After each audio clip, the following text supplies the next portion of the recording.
It's on.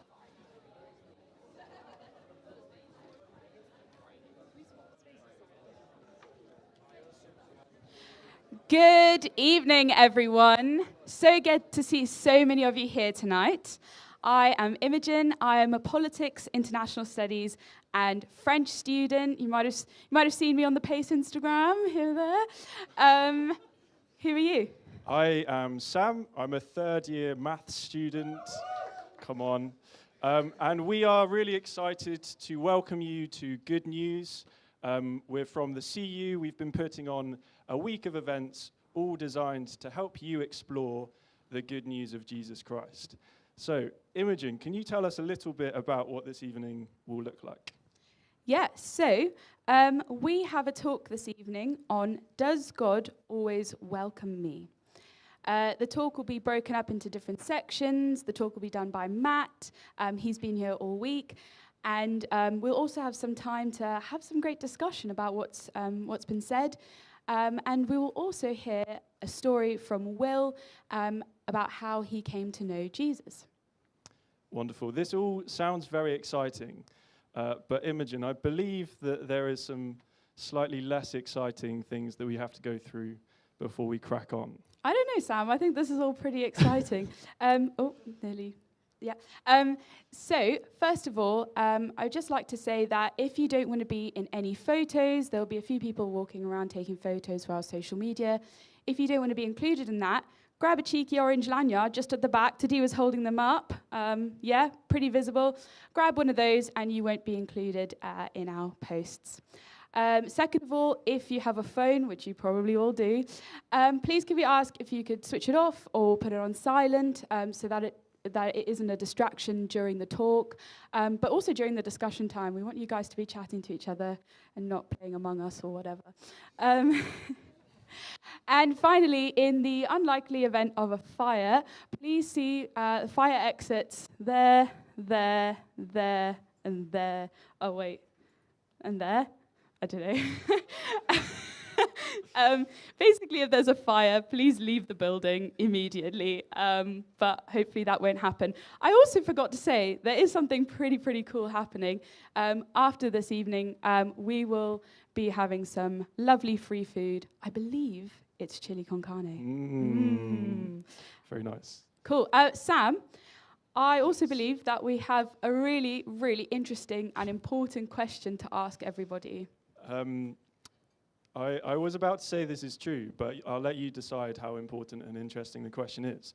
But the question itself is, if you could live anywhere in the world, where would you live? Okay? And why? And why? Okay? So, yeah. So I will give you a few minutes. Chat amongst your tables. Where in the world would you live? Go.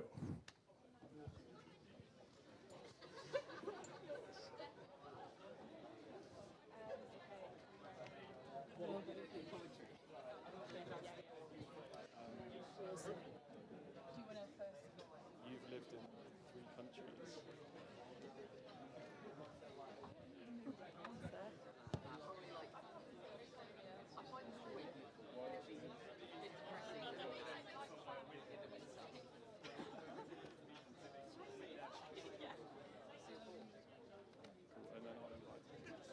Oh, wait, no, I've got to ask you.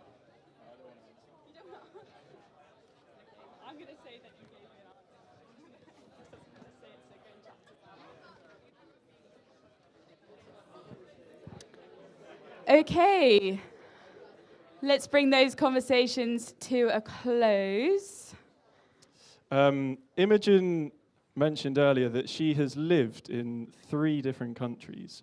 But Imogen, I'm really intrigued to know, if you couldn't live in one of those 3 countries, where in the world would you live? I'd probably live in Australia because I'm originally from South Africa, and it's like South Africa but safe. So that's my ideal place. Sam doesn't want to share where he wants to live. Yeah, I think when you find out his answer, you'll know why. So go chat to Sam afterwards to find out. But yeah, we haven't heard from somebody else. Matt, if you could live anywhere in the world, where would it be and why? So I think, as much as I'd like to say New Zealand, because it's where they built like the Hobbiton, the Shire, and I'm a bit of a Lord of the Rings nut, and I'd love to live there. Actually, to be honest, the place I'd love to live is Northumberland, just north of Newcastle upon Tyne. I spent about 12 years living in Newcastle, and I think Northumberland is the most beautiful part of the UK. Nobody knows how amazing it is. You've got amazing coast, you've got amazing countryside, you've got a great city in Newcastle. It's got everything you might want. It's brilliant. Good answer. So go and visit Northumberland when you get a chance. The Northumberland Tourist Board are not paying me. Brilliant. So Matt's going to be giving our talk this evening, and we'll leave you to it. Great. Thank you so much, guys. And thanks so much for coming again. Those of you who've been here for a few weeks, if you're here for the first time, it's wonderful to see you. A few weeks? I meant the last few days. If you're here for the first time, it's really good to see you. We are, this evening, thinking about that question, will God always accept me? And really that begins, or will he always welcome me? And really that begins to get into the whole question of belonging, feeling at home, feeling accepted. So what I'd love you to do as we begin is to see if you can just think in your mind of a time where you felt at least something close to genuine belonging. Maybe for a period of time in your life, or maybe it's right now. Maybe at some point, you got at least close to feeling like, yeah, I feel like I belong here. Have people got something in their minds? I hope some of us can say at least we've experienced something of that. And I want you to now think, what does that feel like? What does it feel like to experience genuine belonging? Like, I really belong. What kind of words would you start to kind of come up with in your minds? Maybe you'd be thinking connection. It means like real, genuine connection with others. It means feeling at home, that kind of sense of safety and warmth. That's where I feel like I really belong. It means feeling seen, or maybe seen yet at the same time safe. It means feeling known. It means somewhere where I can think aloud without filter or fear. And no fear that people are going to think less of me. That's what real belonging means. And perhaps if we're really getting into the core of it, at the bottom of that, the root of that, the word that we might be really reaching for is it's somewhere where I feel accepted. I feel welcome. Accepted for who and what I am. Do you know, it's an immensely powerful thing to be seen and yet safe, to be accepted, to be welcomed. Those of you who perhaps have arrived in the UK from other cultures recently might feel this acutely. To be welcomed well is a powerful, powerful thing. I hope you've experienced that. If you haven't, I'm sorry. It's deeply, deeply powerful. In fact, the author, Elizabeth Gilbert, I've left my clicker over there, so I'm just going to go and get it. The author, Elizabeth Gilbert, puts this sense of acceptance like this. She said, to be fully seen by somebody and loved anyhow, this is a human offering that can border on the miraculous. And yet as we think about that, sometimes it can be frustratingly elusive, can't it? Frustratingly elusive to reach that level of acceptance, to find that level of acceptance, which is a problem because it has been shown pretty much conclusively that to be accepted, to feel belonging, is a basic human need. Without it, humans wither, maybe even decay. With it, humans thrive and flourish. We need that sense of acceptance and belonging. And perhaps that becomes clearest when you think about what the opposite of acceptance and belonging is. Loneliness. Right? Loneliness is a deeply, deeply painful thing. And it's becoming an increasing problem in UK culture. Just a couple of years ago, a survey was done of thousands and thousands of people across the age spectrum. And that found that loneliness was an increasing problem across all ages. But did you know, it found in particular that loneliness was an enormous problem among people of your age, people aged between 18 and 25. In fact, the survey found that 1 in 4 people aged 18 to 25 would say that they feel lonely all or most of the time, compared to 1 in 20 of the adult UK population. And 90% of students in this survey, this was 2024, early 2024, late 2023, 90% of students in the survey said that they had experienced loneliness in the last year that affected their daily life for at least a week. That had stopped them being able to function. It had become so acute and so deep. It's a big issue, and it means the numbers, if the numbers are true, that people in this room will have experienced this and felt it deeply. Loneliness is a hard thing. It's also really bad for us. It has been shown that loneliness is a big contributor to cardiovascular disease. Loneliness is a risk factor for heart disease and stroke. It's a risk factor for mental health problems, eating disorders, depression and anxiety, addiction, all have higher risk of these things if loneliness is part of the picture. And of course, loneliness is not just a cause, it's also a symptom of mental health challenges. Another author, Elizabeth in fact, Elizabeth Wurtzel, a number of years ago wrote about her memoir, about her experience of profound depression. And this is how she described it. She says, "I'm always trying to get back somewhere. My life has been one long longing." She goes on to describe that longing being a longing for home, a longing to belong. All of this is so much so that actually, did you know the government has had a minor member of the cabinet since 2018, the government in the UK has appointed a Minister for Loneliness. Do you know that? Both the last government and this government have a Minister for Loneliness. So much so is it a public health problem. If we need belonging, if we need to feel belonging, rooted in true acceptance, the question then is, where do we find it? Where do we find such a thing? And why is it that humans are wired that way, to need that belonging? As the problem is, I don't know about your experience, but I have found in my life that the harder I try to reach for acceptance and belonging, the more elusive it seems to become, the harder it seems to reach. You kind of get a little glimpse of it, but then there's this fragility. If they really knew me, would they really want me as part of this group? Would I really belong? You know, pretty much everybody feels like the biggest fraud in the room. Imposter syndrome. I was reading an article on medium.com. It's just written just in October last year. Sorry, the words are a little bit small, but I'll read them to you. They put it really, really well. The author wrote anonymously, but this is what she said. She said, "There's a quote that floats around the internet like confetti at a wedding. To be loved is to be seen. It appears on pastel backgrounds with delicate fonts shared thousands of times by people who seem to have figured out something I'm still terrified of. Because here's what they don't tell you in those pretty posts.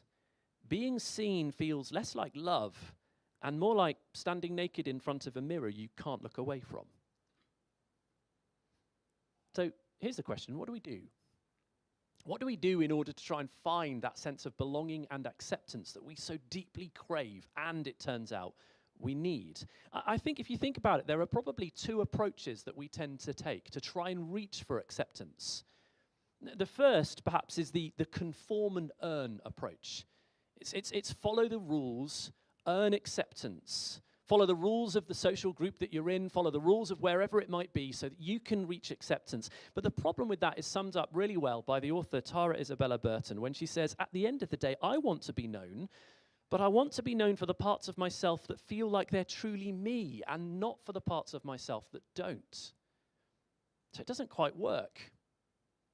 But the second approach, perhaps, is just to defy all those conventions and demand acceptance. I deserve acceptance, so accept me as I am. And I have a kind of slightly guilty pleasure that expresses this really well, a song which I really love that was part of a film a number of years ago, which is the song "This Is Me" from The Greatest Showman. And it expresses this idea really effectively. As the bearded lady and all the rest of the circus people sing this song, you can hear what they're expressing. I'm not a stranger to the dark. Hide away, they say, because we don't want your broken parts. That's the conform bit. But what do they do in response? I've learned to be ashamed of all my scars. Run away, they say. No one will love you as you are.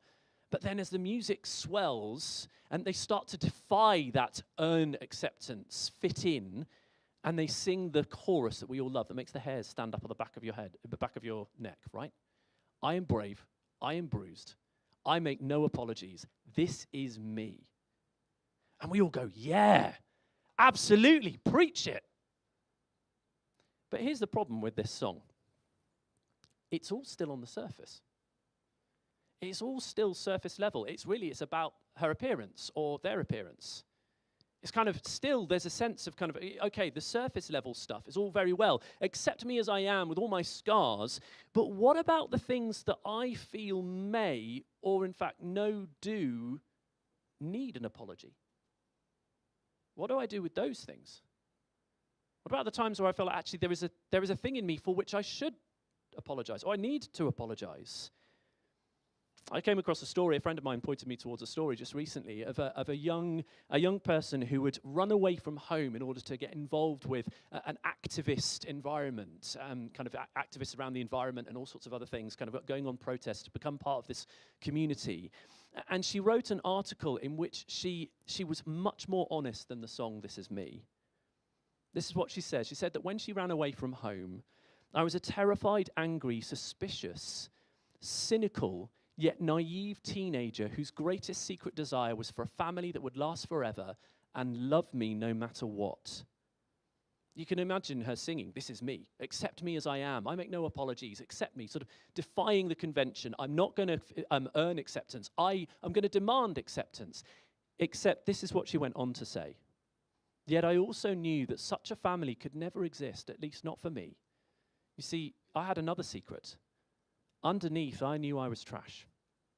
I was dirty and unlovable. I had done bad things to survive, and I had hurt people. Sometimes I didn't know why. And I wonder if that highlights a problem that we can all begin to relate to.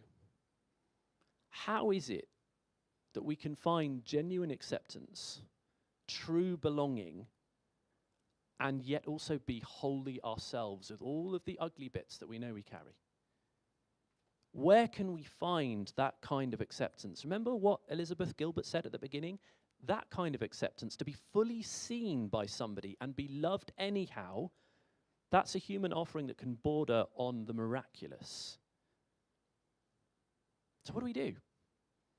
What do we do as we carry those darkest of thoughts, those things that we know we've said, done, the things we think that we don't feel like we could show anybody else, that block us from having that genuine sense of belonging and acceptance?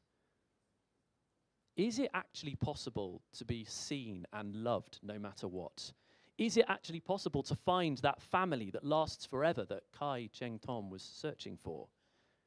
Is there any way to be truly accepted, to be fully seen and loved anyhow? Those are the questions that we're wanting to explore tonight. And as we said at the very beginning, as you heard, we want to give as much opportunity as possible for us to discuss these questions. We think they're really important. And we think that the answer that the Christian faith offers is really good news because of how important these questions are. And so what we're going to do just now is we're going to pause for a minute and give you an opportunity around your tables to discuss some of these questions about belonging and acceptance. And it may be that some of the things I've already said you're already responding to, and you're thinking, I didn't agree with that, or I'm not sure about that. That's absolutely fine. No one says you have to agree with everything I say. But what would be great is you could turn to the person next to you and you could say, I didn't agree with that, as long as you're willing for them to ask you, that's interesting, why? Why didn't you agree with that? And then you can have the discussion that follows. But if you need some help, here's a couple of questions that will come up on the screen, if I can make it work. Can you flick it on for me, guys? Thank you very much. Here's one. Where do you think the human longing to belong and be accepted comes from? And where do you think our fear of being found out, that imposter syndrome, comes from? Maybe have a go at discussing those two around your tables. I'll be back in a few moments.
Well, if I could break into your conversations just there, sorry to do so. If you've started a really good, juicy conversation, don't worry. There will be more opportunities to keep that carrying on, and then plenty of opportunity over dinner shortly. One of the other things that CU and I want to do this week is to give opportunity for people to hear the impact that Christianity as an answer to some of these questions can have on someone's life, to hear their story. And we've had that the last few evenings. Tonight we're going to hear from Will. So if you could welcome Will up. Will's going to come and tell us a little bit about his story.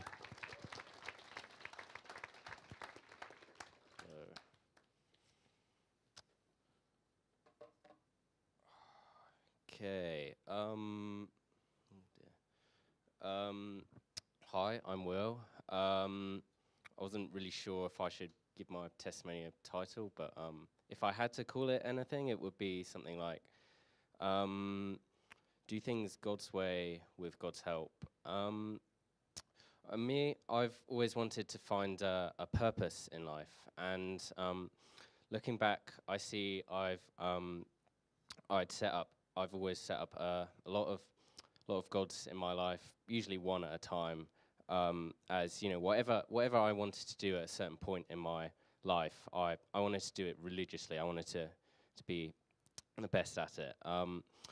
When I was born, my parents went to an Anglican CV church. One of my grandparents was Christian, and it was seen as like a good thing to do in the early 2000s. I was infant baptized at the age of 2 in case I wanted to become a Christian, and my parents never really had to worry about much financially. So my parents had quite a good job, so I was fairly set up to pursue what I wanted in life, whether that would include religion or not. I was also, however, quite a rebellious child, and I always wanted things to be convenient and quick. I never liked anything getting in my way, which led to going to church with my parents on Sunday to be seen as really inconvenient, since I felt it didn't really benefit me. I did go to a CV primary school, so I knew of Jesus, but my heart really lived in a different land to him. So it was before I left primary that I asked my parents if we could stop going to church. They haven't returned to this day, and yeah, that's all my fault. And Jesus himself, he was just seen sort of like a Santa Claus type, very, very distant figure. I was told in school that he died because he loved us, and I was caught somewhere between viewing him as like a fool or a liar who deserved what he got.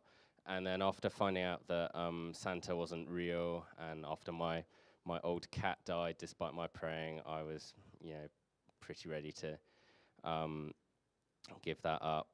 And academically, I thought this is really going to be my purpose in life. And I found that whilst I didn't often grasp things straight away, I learned a lot quicker than others, and I got quite a big boost in myself through primary and secondary at being the best by the end of the class. And pretty much every existential crisis I had, about purpose or meaning or death, it was just accept it and work harder and focus on yourself. And then during lockdown, I also had another purpose in life, being my sport, my running, as I would usually win the cross-country race every year at secondary school. So now running was my new idol in life, and then I kind of started to slack a bit academically, and then in A levels I had a bit of a shock not getting into Cambridge, and I had my belief in myself shaken again after getting running injuries. And then going into first year of uni, I did meet a guy called Josh Morland through the running club, and my purpose in life at this point was just having a good time socially. So I thought, why not get to know him better through runs together, and events at his religious society, the CU, and I was interested enough in like his company to go to what he called a seeker group on John's Gospel, to to read through the book of John and the Bible with him, which made me a bit sort of more aware of myself morally, and the ideas of being like born again in John's Gospel was really confusing to me. But the light of the fellowship between Jesus and his disciples was really intriguing to me. This line in John's Gospel: I give you this new command, to love one another as I have loved you," which as Josh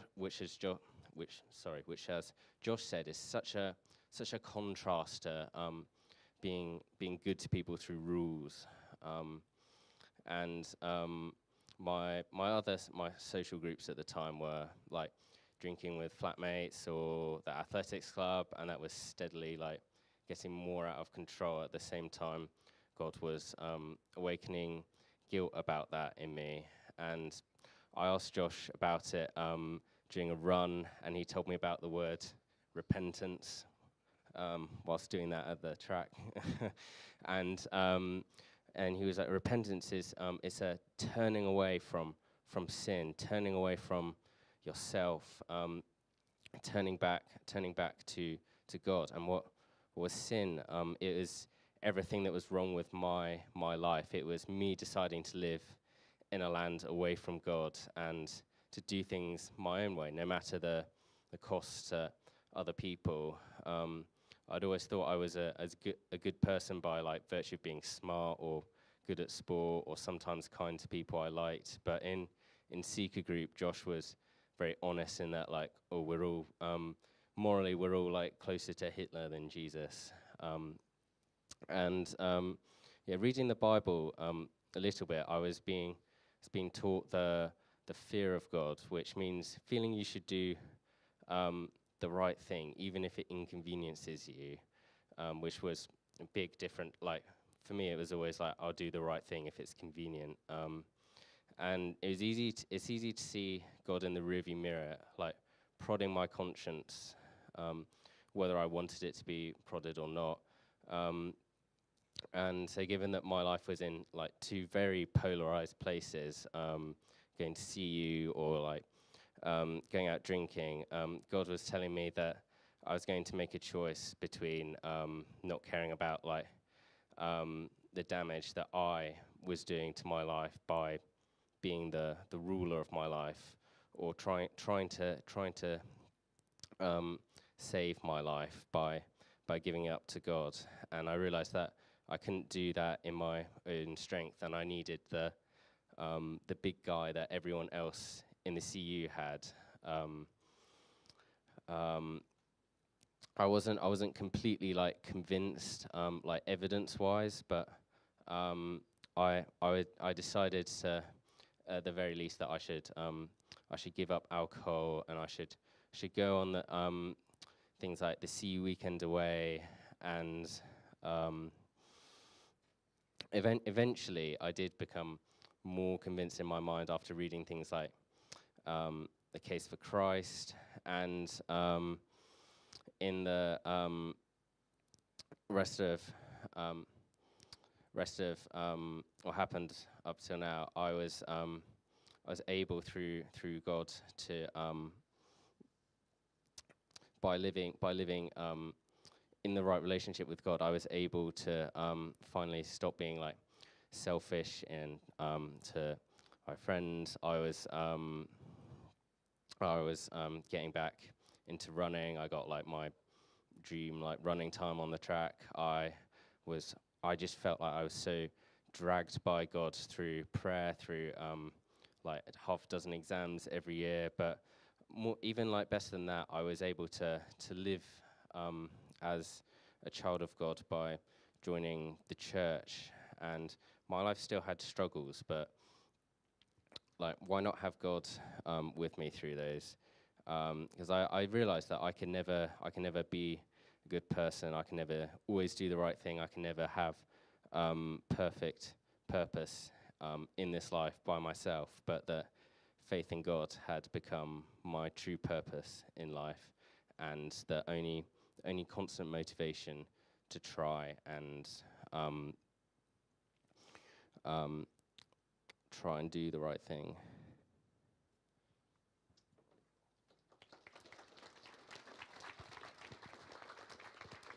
Thank you, Will. It's a really brave thing to stand up and to tell everybody your story. So thank you so much. And so much of that story that Will tells there, as he's talking through that search for purpose, that search for a place to be, search for a community in the running club, the kind of opportunities and freedoms that came to him at university, chimes with so much of that desire we have to try and find that belonging and acceptance somewhere that we so desperately need, that we're talking about this evening. And I guess the big question is, in all that searching, for acceptance, that longing to belong, perhaps the question is, does God have an opinion? Does God have an opinion about where that acceptance is found, where that belonging can truly be found, where we can be seen, fully known, and yet loved anyhow? Does that family that might last forever, that Kai, that we heard earlier on, was looking for, really exist? And to answer that question, what I want to do is to turn to these orange books that you have on the tables in front of you. If everybody could grab one of these, that would be really helpful. These are a copy of Luke's Gospel, Luke's account of Jesus' life, one of the first 4 books of the New Testament part of the Bible. Luke was a first-century doctor. He was writing within about a couple of decades, maybe 3 decades of Jesus' death. And if you turn to page 89, tonight we're going to turn to what is perhaps one of the most familiar, if not the most familiar, and most famous stories that Jesus ever told. So if you turn to page 89, and the big number 15, chapter 15 of Luke. Because it turns out that the people Jesus spent time with during his life were not very different to us. They were searching for acceptance and searching for belonging in very similar ways. And a lot of the time, he spent time with people who might fit into that category of the conforming and earning acceptance that we were thinking about earlier on, following the rules, getting themselves accepted with their social group, and perhaps even with God. And then perhaps there were others who were in a bit more of the defying and demanding group that we were thinking about. So have a look at the big number 15, and we hear that Jesus is surrounded by these 2 groups of people as we come to this point in Luke's Gospel. Now the tax collectors and sinners were all gathering around to hear Jesus. But the Pharisees and the teachers of the law muttered, "This man welcomes sinners and eats with them." Can you see the 2 groups in your mind? There's the group that Luke calls the tax collectors and sinners. It's not what they would have called themselves, but it's what everybody around them called them. These guys are the unwantables. They're the unwanted, untouchable. They are sinners. They've been cancelled. That's who these people are. And actually, a lot of the time, just like Kai's self-description of, I knew I was trash, whether or not they knew it, that's what they heard all the time. You're not good enough. You're not going to fit in. You're certainly not acceptable to God. That's what it means to be a tax collector or a sinner. And then there's the second group of people who are the people who have cancelled the first. The Pharisees and the teachers of the law, the religious. They've cancelled the tax collectors and sinners, but it turns out Jesus hasn't. Did you see that? Jesus is welcoming these people.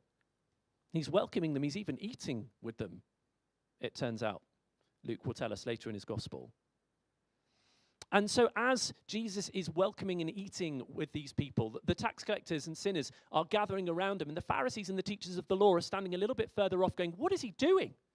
Why is he welcoming these people? And in response, Jesus starts telling stories.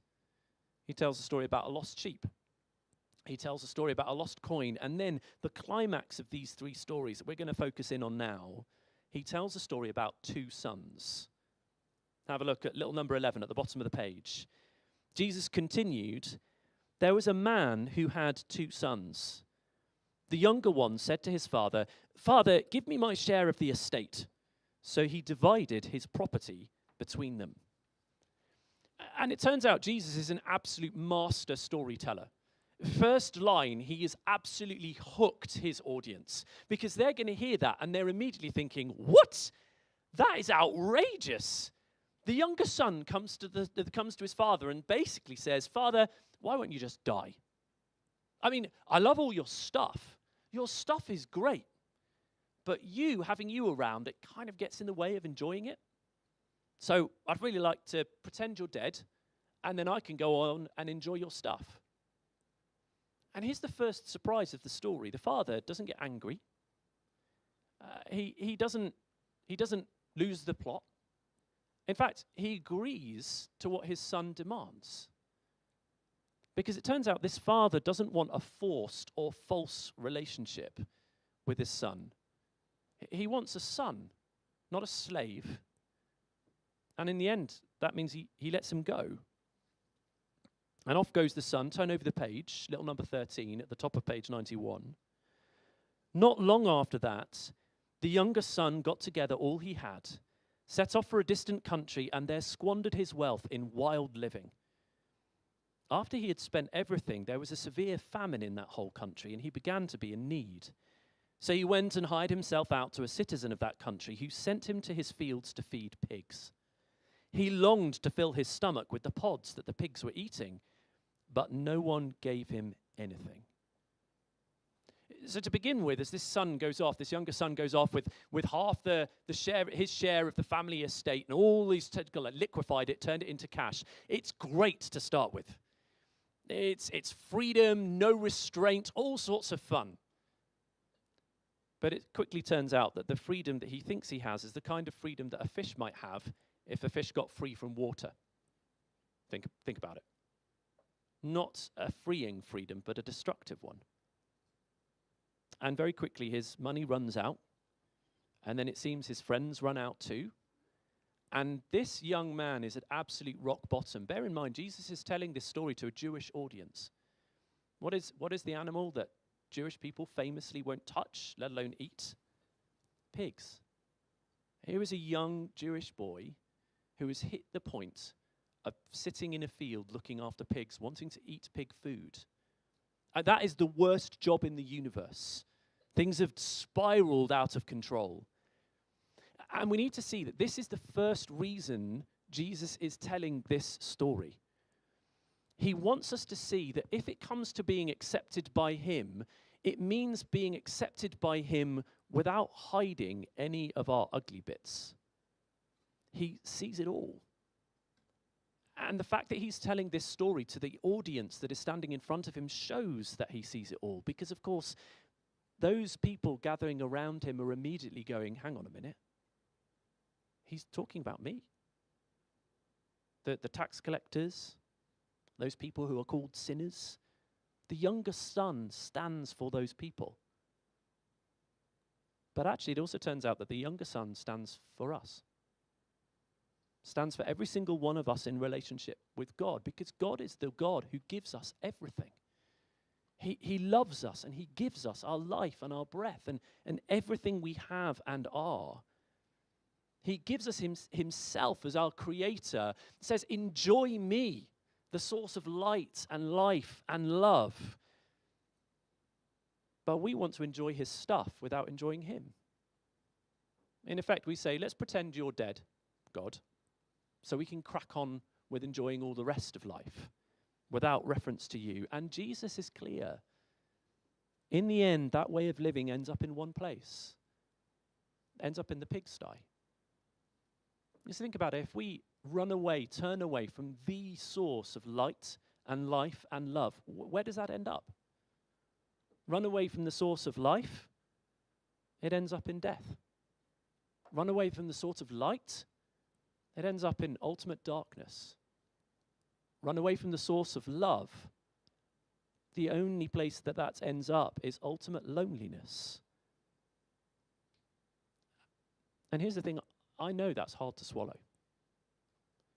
One of the reasons it's hard to swallow is because we are so used to thinking, if I'm good enough, I'll be accepted. If I earn acceptance, if I conform, then I'll be accepted. Or we're used to saying, I need to demand acceptance as I am.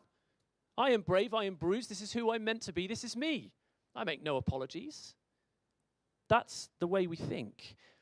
And you might be thinking, I thought this week was called Good News. Like, where's the good news in this story? Well, let's carry on in the story. Bear with it for a moment. Have a look at little number 17. When he came to his senses, he said, how many of my father's hired servants have food to spare? And here I am starving to death. I will set out and go back to my father and say to him, Father, I have sinned against heaven and against you. I am no longer worthy to be called your son. Make me like one of your hired servants.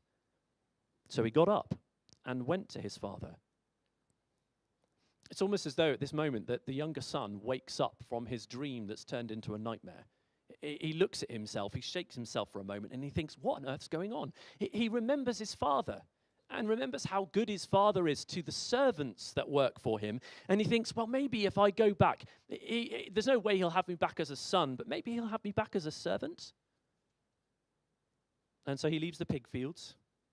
He starts the long trudge home, stinking of sweat and pig food and pigs. And as he begins to get nearer to home, he begins to recognize his wrongdoing. He starts practicing his speech. Father, I'm no longer worthy to be called your son. Have a look at little number 20. But while he was still a long way off, his father saw him and was filled with compassion for him. Which means, by the way, his father has been scouring the horizon.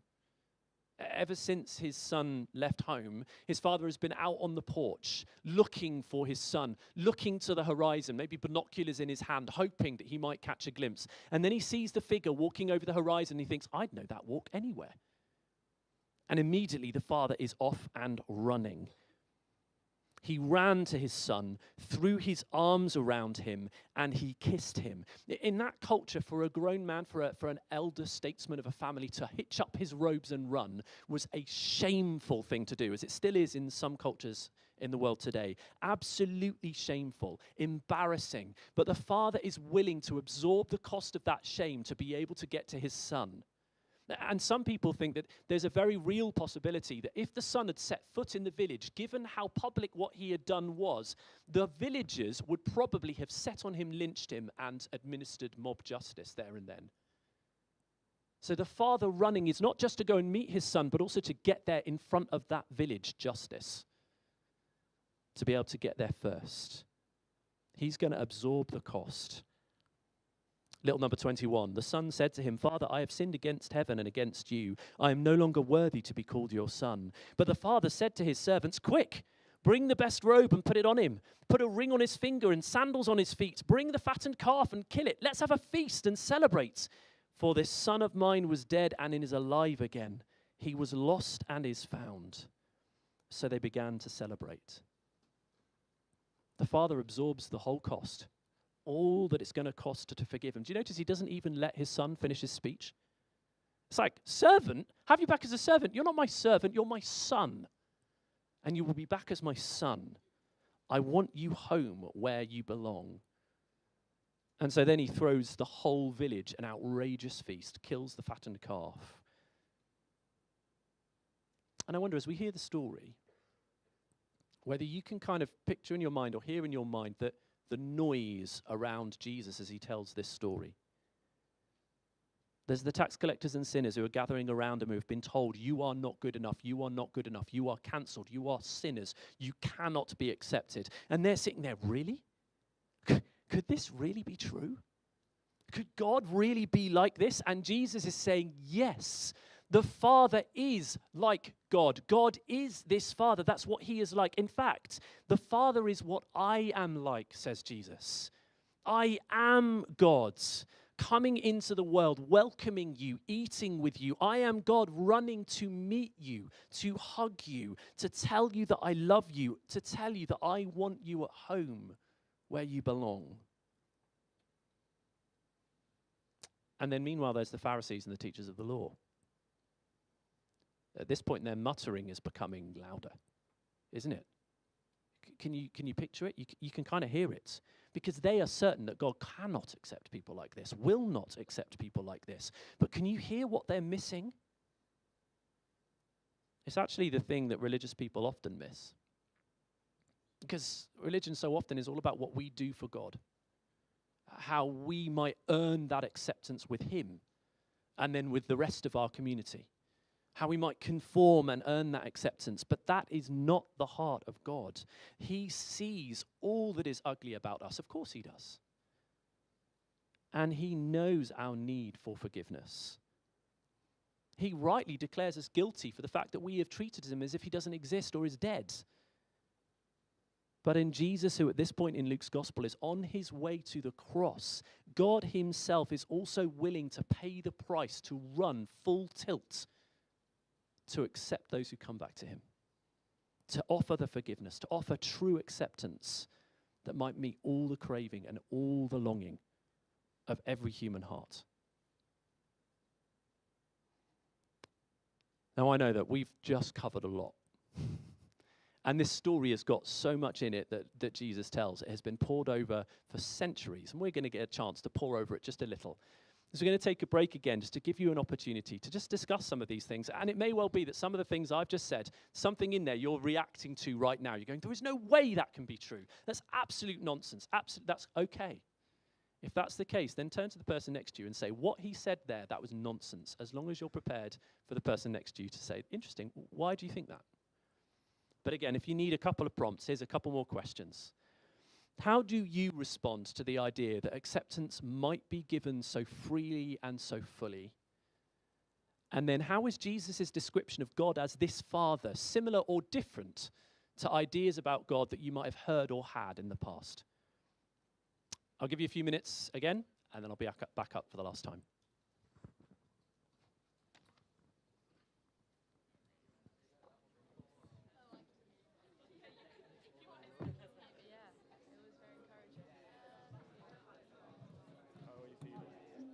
Oh, I should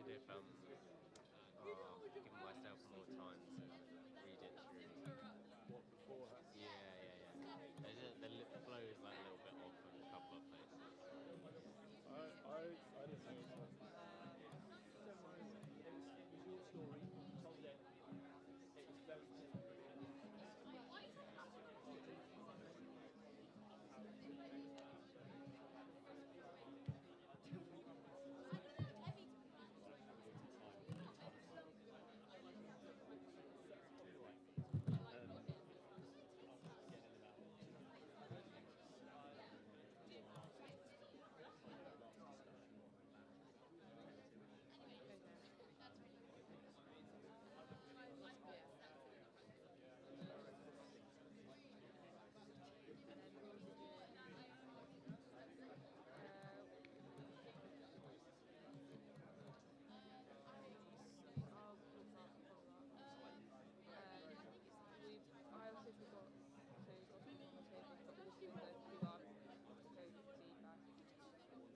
Okay, if I can break into your conversations there for the last time, I promise. If you're in a really juicy discussion, then try and hold that thought. You'll be able to pick it up again in a minute and then over dinner. But as we come towards a close, I wonder if you've noticed that the story's not over yet. I said at the beginning, Jesus said as well, at the beginning of his story, there was a man who had 2 sons. This is a story about 2 sons. And I guess the question is, what's happening to the other son? So here comes scene 2, or act 2 of the story, if you like. If you turn over the page to page 93, we'll be able to hear what happens to the older son. So page 93, little number 25. Meanwhile, Jesus says, the elder son was in the field. When he came near the house, he heard music and dancing. So he called one of the servants and asked him what was going on. Your brother has come, he replied, and your father has killed the fattened calf because he has him back safe and sound. So the older son's been out in the field. He's never gone off. He's not gone off like his younger brother. He's been out in the field working his father's land, working hard. And as he comes home after a hard day, he hears the sound. Did you notice? Jesus says he hears the sound of music and dancing. Like, how big a party is this if outside the house, the older son can hear the dancing? Not just the music. That is a lot of dancing, right? This is a like tear it up kind of party. That's the point. And so, of course, what does he do? Does he go in? Is he going to go in and rejoice with his family? Well, no. Verse 28, little number 28. The elder brother became angry and refused to go in. So his father went out and pleaded with him. But he answered his father, look, all these years I've been slaving for you and never disobeyed your orders. Yet you never gave me even a young goat so I could celebrate with my friends. But when this son of yours, who has squandered your property with prostitutes, comes home, you kill the fattened calf for him. The older son's angry. The older son refuses to go in. But did you notice who he's angry with? He's angry with his younger brother, yeah. But he's mainly angry with his dad, isn't he? He's angry with the father. Do you see the problem that the older son has? For all of his external loyalty, for all of the ways that he sought to try and serve his father, this is the way he thinks, right? He thinks, if I serve my father, then I earn acceptance. I work hard, he gives me stuff, I get to enjoy it. That's the way he thinks. Did you hear it? All these years I've been slaving for you. That's what he thinks. He thinks of his father as though he's a slave driver working him hard. And so he refuses to go in. But do you hear how ironic that is? He stamps his feet and says, I want a young goat to celebrate with my friends. What's in the house? The fattened calf has been killed. And there is joy and dancing. He could go in and have that if he would just do that. But he won't. And so in the end, he ends up excluding himself from the party. What's the point of the story? The point of the story, Jesus is saying, is you can never earn acceptance with God. Acceptance with God is not something to be earned. Whether that's basing on our performance morally, or religiously, or socially, or academically, or anything else, in the end, we will either become arrogant, thinking a little bit like the older brother, thinking we're making it, or we will end up despairing because we can never meet the standards that we're either setting for ourselves, or we feel others are setting for us, or perhaps we feel God is setting for us. But this is where the story gets interesting again. Because the question is, what the father going to do? In front of the whole village, his older son won't come in. He should be one of the honored guests at this feast. The whole village is there, and he will not come in. And in front of the whole village, the father agrees to go out. He goes out and he pleads with his son. It's not, get in here if you know what's good for you. He's not commanding like the older son thinks.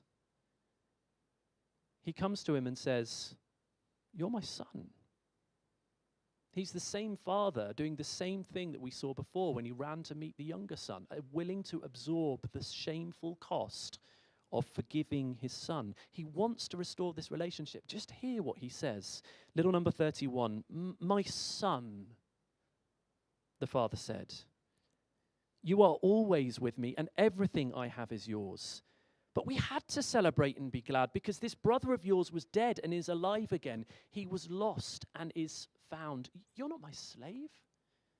You're my son. And that's where the story ends. Jesus doesn't tell us anymore.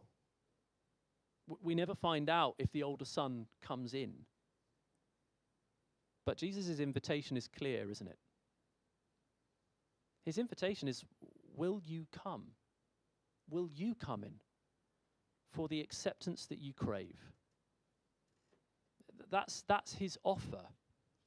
Whether it's to those who have run and chased after freedom and found out that it isn't as free as they thought it was, like the younger son, or whether it's those like the older son who've desperately been trying to conform and earn acceptance and belonging. Jesus says it's not about good times and trying to chase after those. It's not about good behavior. It's good news. It's good news of a God who runs to meet those who will run in the opposite direction. It's good news of a God who is willing to take the cost of offering forgiveness right up to the point of dying on the cross for us. And so that's his invitation for every one of us tonight that Jesus has from this story. Essentially, he's saying, will you come to me for that forgiveness, that acceptance, that belonging that you crave, where you can be seen, fully known, and loved anyhow? And there are probably three sort of responses that you might be giving that might be happening in this room tonight to that invitation. The first might be to say, I have. And it's wonderful. Keep going to him. Keep going to him. The second might be to say, oh, I don't know. I'm still not sure. I'm not sure about the claims of Jesus, about the idea about his death, about the claim about his resurrection. I'm not sure. This sounds almost too good to be true. I'm not sure. Whatever reason it is. If that's you, then can I please encourage you to keep coming back? We've got another full day of events tomorrow. Come back, hear more. But there might be two other things that you might want to do. At the back, over on the bookstall, at the back in the corner there's a whole load of books you can take for free if you want to keep on looking into this. I want to recommend one tonight called Finding More, which has got 11 or 12 stories of people who've discovered this belonging and acceptance that we're talking about tonight in Jesus, and the book tells their stories. That's free. You can find that on the bookstall. So if it would help you to hear those stories, go and take it home and read it. Or the other thing that you might want to do is to take away the copy of Luke's Gospel that you're holding in your hand right now or is just in front of you on the table. These copies are specially designed to be read with someone. So you can pick it up, you can get alongside someone, and you can say, look, let's read it together. Let's find out about Jesus together. Someone in the CU would be absolutely thrilled to do that with you if you want to do that. So please take it away and do that. But there is a third possible response that might be happening in the room tonight.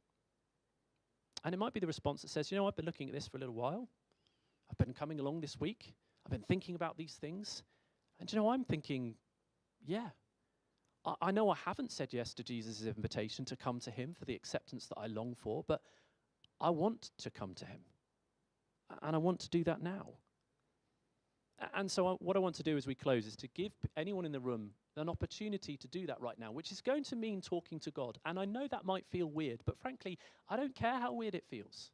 You've come to a Christian event. Talking to God is the least weird thing that could happen. It's kind of normal. And what's the most natural thing to do? What's more natural than talking to somebody who loves you this much? You might have heard his voice tonight. Has he heard yours? So I'm going to say the words of a prayer that you can join in with me, just as where you're sat. What I'll do is I'll read it out, so I'm not playing any tricks, so you can hear it, and then I will pray it. And you can pray it quietly. You don't need to pray it aloud. You can pray it quietly where you are, just to yourself, between you and the Lord. This is the prayer. It goes like this. Lord Jesus, I am beginning to see that I am made for a relationship with you. I am sorry that I've turned from you as the source of light and life and love. Thank you that you died for me. Please forgive me and grant the life you promise as I begin to follow you. Just take a moment. I'm going to pray that prayer. And if you want to, you can join in with me quietly Don't have to say it aloud, but quietly where you are. Lord Jesus, I'm beginning to see that I am made for relationship with you. I'm sorry that I've turned from you as the source of light and life and love. Thank you that you died for me. Please forgive me and grant the life you promise as I begin to follow you. Amen. There's one more thing that I would love everybody to do, having done that. And that is if you could pull out your phones for me. We're going to pop a QR code up on the screen. And I would love everybody to take your phone out and scan that QR code just so that nobody feels awkward doing it. If everyone does it, then that's easy. And that's going to take you to a response form, a feedback form from the CU. They'll give you an opportunity to say which event that you were at tonight, Thursday evening. You can just write that. That's fine. And then there's a response box. And can I suggest that you just write 4 words in that response box? It might be that you just want to kind of say, well, thanks for putting the event on, in which case you could write something like, thanks for the food, 4 words, just thanks for the food we're about to have. It might be that you're having quite strong reactions to what I've said, in which case you might want to write, this is all rubbish. It won't offend me. That's absolutely fine. It might be that you're going to come back tomorrow and you're going to make a commitment to do that now. So you might want to say, I will come back. Or it might be that you want to keep looking into this a bit further, and there are a couple of ways you could do that. The first would be you could write, invite me to church. Going to church for the first time on your own is a slightly weird experience. Going with a friend can be feel much safer. So you might want to write, invite me to church, and someone from the Christian Union would be delighted to do so. Or you might want to write, read Luke with me, so that you can take one of these copies away and someone in the CU can be in touch with you. But then there's one other response. If you prayed with me just now, perhaps for the first time, can I ask you to just write 3 words in that box? Could you just write, count me in? And after you have done that, can I urge you to tell someone that you did that? God knows, Jesus knows, he's heard it. But tell someone you came with, a friend in the CU, or come and tell me. I'll be on this table down here. Come and chat with me afterwards. In fact, if you want to ask me anything at all, then please feel free to come and chat with me. And if you've done one of those last 3 things, invite me to church, read Luke with me, count me in, could you pop your contact details so that the Christian Union can be in touch? Because we'd love to give you some help with the next steps of looking into this, or indeed the next steps of beginning that journey of a relationship with God, that acceptance that Jesus offers. We're going to have one more opportunity for discussion before dinner, which is going to be in a few minutes' time. It is coming. I can see it beginning to get ready over there. And just to give you some opportunity to, again, a couple of prompts if you need them. Again, don't use them if you don't need them. Here are a couple of questions to discuss around your tables. What do you make of Jesus' offer of the acceptance and belonging we crave? What do you make of it? That's a fairly general question, but you've heard it tonight. How are you responding? What do you make of it?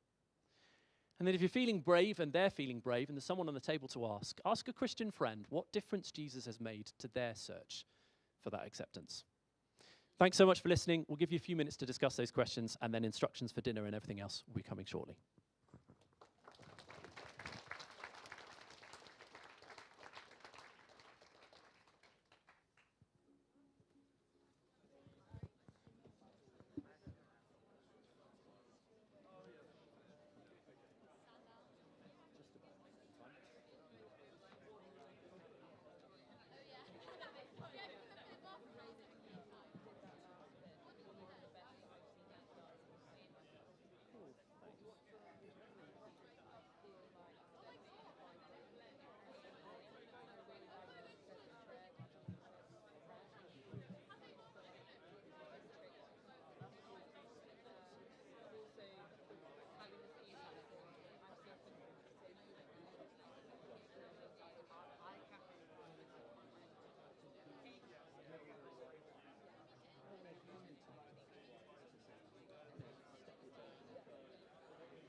Brilliant.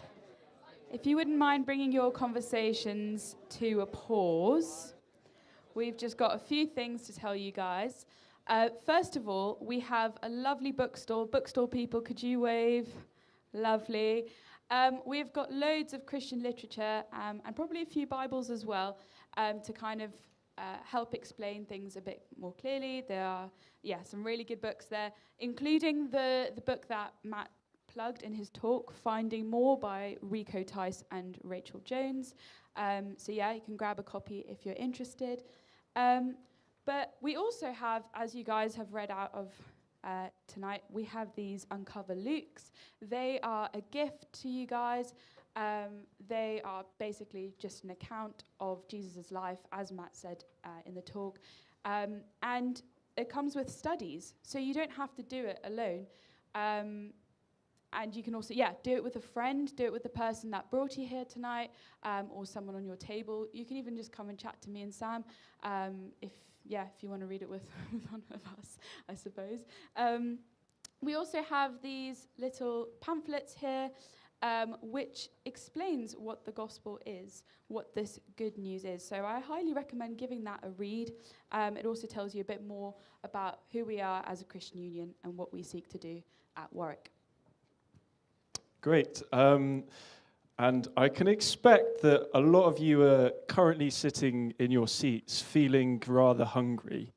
I have more good news for you.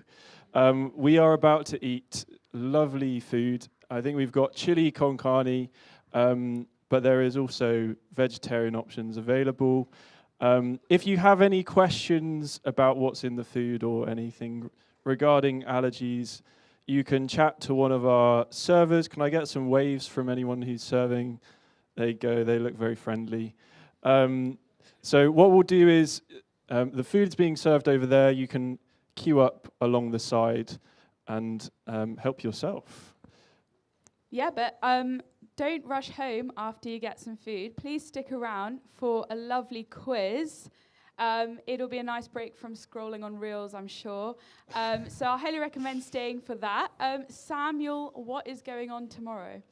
Well, we have got more events tomorrow, as per the slide. Particularly interesting one happening at 12 till 1. Do science and God contradict each other? So that will be a really interesting one. But do grab a flyer if you don't already have one. Please come back. We'll be in this room, and we'd love to see you. Thank you so much for coming tonight. I really hope that something that was said this evening really struck you. And please continue your great conversations, getting to know one another, and take care. Have a good evening.